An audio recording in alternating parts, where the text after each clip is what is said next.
خان صاحب یہ یکدم سے کیا ہوا کہ ایاز صادق صاحب کے پاس وزیر خارجہ جے شنکر آ جاتے ہیں اور اپنا ایکسچینج کرتے ہیں، ہینڈ شیک بھی ہوتا ہے، وہ تو اپنے پلیئرز تک کو جو ہے وہ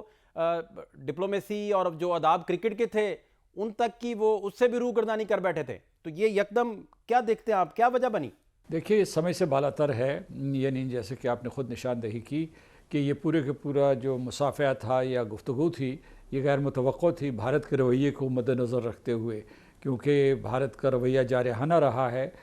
مارکہ حق سے پہلے بھی جارحانہ تھا، لیکن مارکہ حق کے بعد اور بھی زیادہ ایک قسم کی جو ہے ان کی عدم تعاون تھا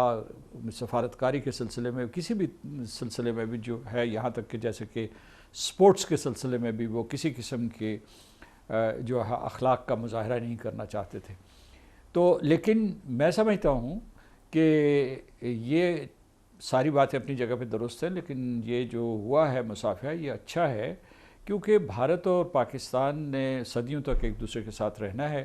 اور ہم نے مسائل حل کرنے ہیں، آج نہیں تو کل حل کرنے ہیں، اور ورنہ جو ہے وہ ہمارے درمیان جنگ ہوتی رہے گی، اور اب جنگ جب بھی ہوگی وہ بہت ہی تباہ کن ہوگی۔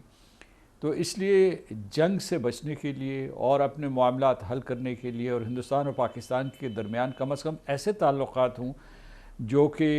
مینیجیبل ہوں، یعنی یہ کہ وہ اس خطے کے لیے اور دنیا کے لیے خطرے کا باعث نہ بنے۔ تو دیکھیے کہ ہم نے دیکھنا یہ ہے آنے والے دنوں میں، ہفتوں میں اور اس کے بعد مہینوں میں، کہ یہ ایک ون آف قسم کا ایک کرٹیس جیسچر تھا، یا اس کے پیچھے بھارت کی کوئی سوچ ہے، یا جو امریکہ یا خلیجی ریاستیں، بالخصوص امریکہ جو یہ صلاح دے رہا تھا بھارت کو کہ پاکستان کے ساتھ کسی جگہ پہ بیٹھ جاؤ اور وہاں مذاکرات کر لو اور مسئلہ کشمیر اور دوسرے پیچیدہ مسائل جو ہے ان کو حل کرنے کے لیے سفارت کا راستہ اختیار کرو۔ تو کیا بھارت وہ راستہ اختیار کرنے کے لیے تیار ہو گیا ہے یا نہیں؟ تو یہ دیکھنا باقی ہے، اور لیکن یہ ایک قسم کا، اگر بھارت اس کے لیے آمادہ ہو گیا ہے تو یہ ایک قسم کا نقطۂ آغاز ہے، لیکن اس میں کئی مرحلے بعد میں آئیں گے۔ اچھا خان صاحب، جیسے آپ نشاندہی بھی فرما رہے ہیں، پہلگام واقعے سے ساتھ ہی پاکستان نے کہا تھا کہ آپ انڈیپینڈنٹ اس کا آپ بات چیت کریے، بیٹھیے، آپ انکوائری کروا لیجئے، ساری چیزیں آفر کی، لیکن وہ لوگ اس وقت نہیں، آپ کے سامنے جو حالات بنے ہوئے تھے۔ پھر وہاں کے جو جریدے ہیں، دی ہندو اگر کوٹ کریں تو وہ کہہ رہا ہے کہ 2025 کے وہ کھلے الفاظ میں لکھتا ہے کہ عالمی سطح پر انہیں تنہائی اور سبکی کا یہ سال رہا بھارت کے لیے، دی ہندو لکھتا ہے۔ تو یہ جو تنہائی تھی، جو عالمی تنہائی جس کا وہ شکار ہیں، اس کی وجہ بھی آپ سمجھتے ہیں یا کسی اور پیرائے میں سے دیکھنا چاہیے؟ دو تین پہلو ہیں۔ پہلا تو یہ کہ بھارت پاکستان کا مجرم ہے۔ پہلگام کے واقعے کے بعد بغیر تحقیقات میں اس نے پاکستان کے اوپر حملہ کیا اور سویلینز کو مارا، اور پاکستان کو مجبور کیا کہ وہ جوابی حملہ کرے، اور بھارت کو شکست کا سامنا کرنا پڑا۔ دوسرا یہ ہے کہ وہ سلامتی کونسل اقوام متحدہ کے سامنے جواب دہ ہے کہ اس نے یہ جارحانہ قدم کیوں اٹھایا تھا، اور کیسے جنوبی ایشیا جیسے حساس علاقے کو جنگ کی بھٹی میں جھونک دیا تھا، جس کے بہت خطرناک نتائج ہو سکتے تھے۔ پہلے بھی جو بھی ہوئی جنگ وہ خطرناک تھی، لیکن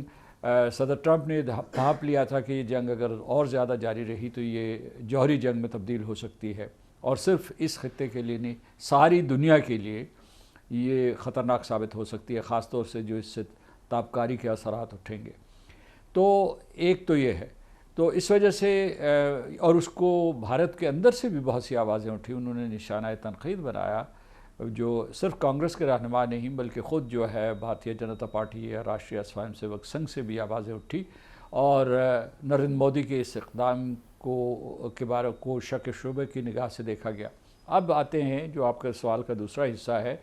کہ مارکہ حق میں انہوں نے جو ہے ایک قدم تو اٹھا لیا، لیکن وہ سفارتی طور پر دنیا میں تنہا ہو گئے۔ اس کے بعد امریکہ سے دوری ہوئی، امریکہ نے بلکہ ان کو جھٹکا، ڈانٹا، اور پھر جو ہے ان کے اوپر بہت سخت قسم کے پیونیٹیو ٹیرفس لگائے،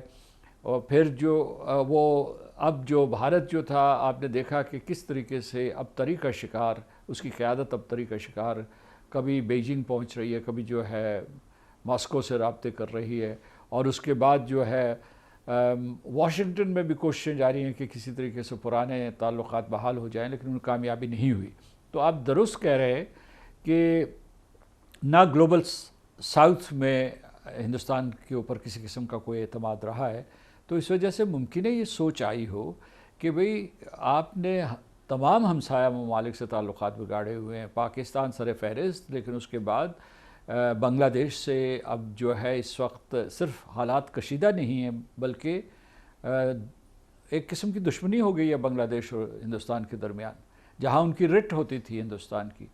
اس کے علاوہ نیپال نالا ہے، بھوٹان تو ان کا ایک مقبوضہ علاقہ ہے، اور اس کے بعد مالدیوز جو ہے وہاں بھی مزاحمت پائی جاتی ہے۔ سری لنکا صرف برداشت کرتا ہے ہندوستان کو۔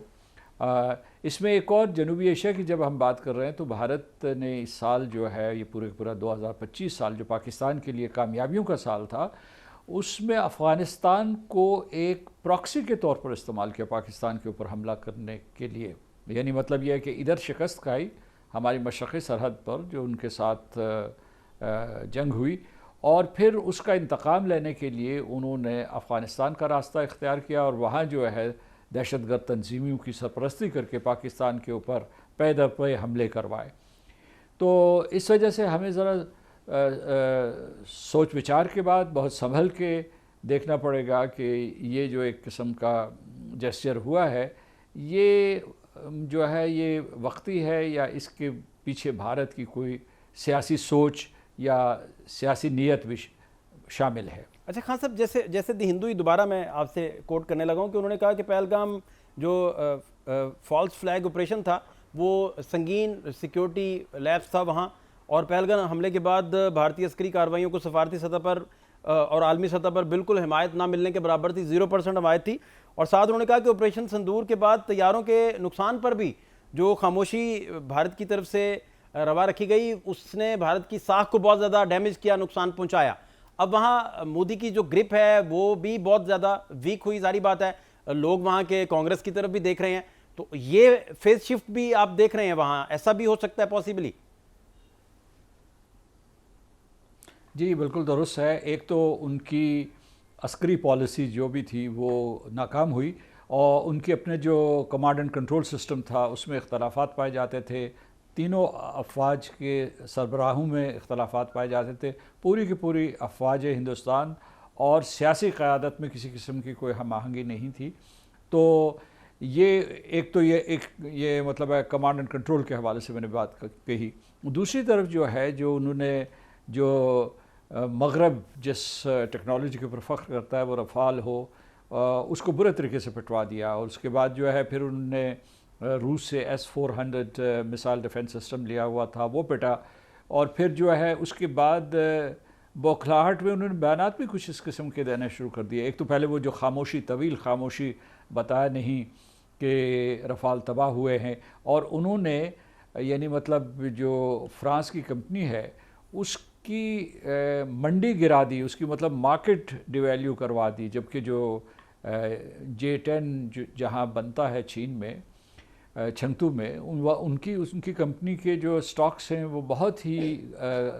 آگے بڑھ گئے، بلکہ ان میں بڑی بلندی آئی، تیزی آئی۔ تو یہ بھی تھا، اور ایک جگہ جہاں سے انہیں حمایت آنی چاہیے تھی غیر مشروط، یعنی اگر امریکہ نے نہیں بھی مدد کی، امریکہ تو سہولت کار یا ثالث کے طور پر کام کر رہا تھا، وہ تھا روس سے بھی نہیں آئی۔ وہاں کے وزیر خارجہ نے بھی کہا تھا کہ وہ مصالحت کروانے کے لیے یا ثالثی کرنے کے لیے تیار ہیں۔ چین نے بھی ابھی جو حالیہ بیان دیا ہے، انہوں نے ہندوستان کے اوپر زور ڈالا جنگ کے دوران، جنگ سے پہلے، کہ آپ جو ہے کسی قسم کی اس قسم کی اشتعال انگیز پالیسی اختیار نہ کریں، یہ ایسکلیشن نہ کریں۔ تو بھارت نہیں مانا۔ تو آپ صحیح کہہ رہے ہیں، ہندو کا بھی صحیح تجزیہ ہے کہ وہ عسکری طور پر انہوں نے شکست کھائی، سیاسی طور پر ان کو اندرون ملک اور باہر ہزیمت کا سامنا کرنا پڑا، سفارتی تنہائی دیکھنی پڑی، اور پھر سب سے جو بڑی بات تھی جس سے ہندوستان کا ساری دنیا میں مذاق اڑا ہے، ان کے جو ذرائع ابلاغ تھے، ٹیلی ویژن نیٹ ورکس یا ان کا سوشل میڈیا، اور خاص طور سے جو ان کے اخبارات، جس طریقے سے انہوں نے جنگ کی رپورٹنگ کی حقائق کے منافی اور ایک مضحکہ خیز انداز میں، تو اس وجہ سے جو ہے ان کے اوپر کوئی اعتبار نہیں رہا، اور وہ بین الاقوامی سطح پہ کوئی جو ہے قابل اعتماد یا قابل عزت ایکٹر نہیں، پولیٹیکل ایکٹر کے طور پر نہیں دیکھا گیا۔